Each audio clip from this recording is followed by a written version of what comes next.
Hey guys, Fermin Siori here from The Present Road. Hi! So today we're going to be talking about local markets overseas, like the kinds of places where you buy your souvenirs. We're going to specifically be talking about haggling, some people call it bargaining or negotiating, and we want to share with you our top 10 tips so you don't feel so awkward and you don't make the same mistakes we did. And we also have 3 bonuses at the end. So let's get to it. Let's do it. Number 10. Don't show enthusiasm. So I'm really guilty of this, of saying like, oh, that's so cute, or I love this. Yeah, just play it very cool, even if you really, really love it. Don't say too much. And number 9, I like this one. Yeah. They always say, where are you from? Oh yeah. Okay, so maybe they might be friendly, but at the same time, I think they're trying to figure you out, figure where you're from. So they can charge you more. So if you're from the States, oh yeah, the price is gonna start really high. Yeah, or like a European country where you make a lot of money. So yeah. So pick a country that's a little bit cheaper, or just lie. Number 8. Try, if at all possible, not to buy at the first place that you see. This is mostly for good, so maybe you walk into a food market and you see like an egg roll you really want, go ahead and eat that. But if you're trying to buy souvenirs, that first place will probably overcharge you. So try to shop around, get a few prices, and then buy. Number 7, just ask the locals. The hostels, the hotel you're staying, they'll be happy to tell you what the real price or what the locals' price are. Right? Yeah, they can be super helpful. And it's about paying a fair price. It's not about paying super low, but also not getting ripped off. Number 6. Sometimes the seller will say how much you're willing to pay for something. And never ever give them a price. Always have them start. Yeah. Otherwise, you may be completely off. You could be also really low and then they're going to laugh at you, but more often than not, you'll overpay. Right. Number 5 is they usually start really high, so don't get offended. Most of the time, this is a game for them. So play the game. They start high, then you start low. And then somehow you just meet in the middle. Yeah, initially we used to get offended. We're like, what? We look like we're rich. Like, no, don't get offended. Just play the game. Number 4, if at all possible, try to bargain collectively, meaning you get together with a friend and you each buy a pair of elephant pants, say, or maybe you buy more than one thing, and that way you can drop the price per unit.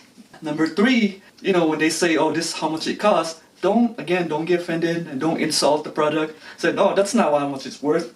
So again, play the game. Yeah, you don't need to be pointing out all the faults. Right. Just be nice. Number 2, this is probably the hardest one for us, and it's decide how much you're willing to pay. Maybe you are paying a little bit more, but it's worth it to you. Yeah. And if you can't get to that price that you're happy, you have to be willing to walk away. Yes, exactly. Not every transaction or every negotiation will actually result in a sale, and that's totally okay. Yeah. Number 1 is for your ballers out there, don't flash your money around. It actually can work really well if you only have a little bit of money left, or maybe you're trying to negotiate them down just a tiny bit more to just say, this is all I have. Sometimes that's truly all you have, and sometimes it just helps a little bit. It also helps you stay on budget because you're not going over what you wanted to spend at that market. So don't flash your money. So that's our top 10. So now for our 3 bonuses. The first one is, we like to do this. Play good cop and bad cop. I'm usually the bad cop. So the good cop. Usually. And it helps a lot. He's my budget-keeping husband, even though technically I keep the budget. I would stand like this. Not too much. Or you don't need that. Yeah. You don't need that is usually works. Yeah. So that helps bring the price a little bit down. So if you have a friend, you can do good cop, bad cop. Yeah. And also the second one is, when you go shop around, don't overdress. Just dress a little casual. Yeah. Don't flash your little Don't be super blingy and bringing all your super nice clothes and your designer purses and wallets. Just dress it down a little bit. I mean, if you're going to be trying to buy something really cheap, you probably shouldn't be showing that you have these super fancy purses. Yeah, they'll judge you right away. They will, and they know that stuff too.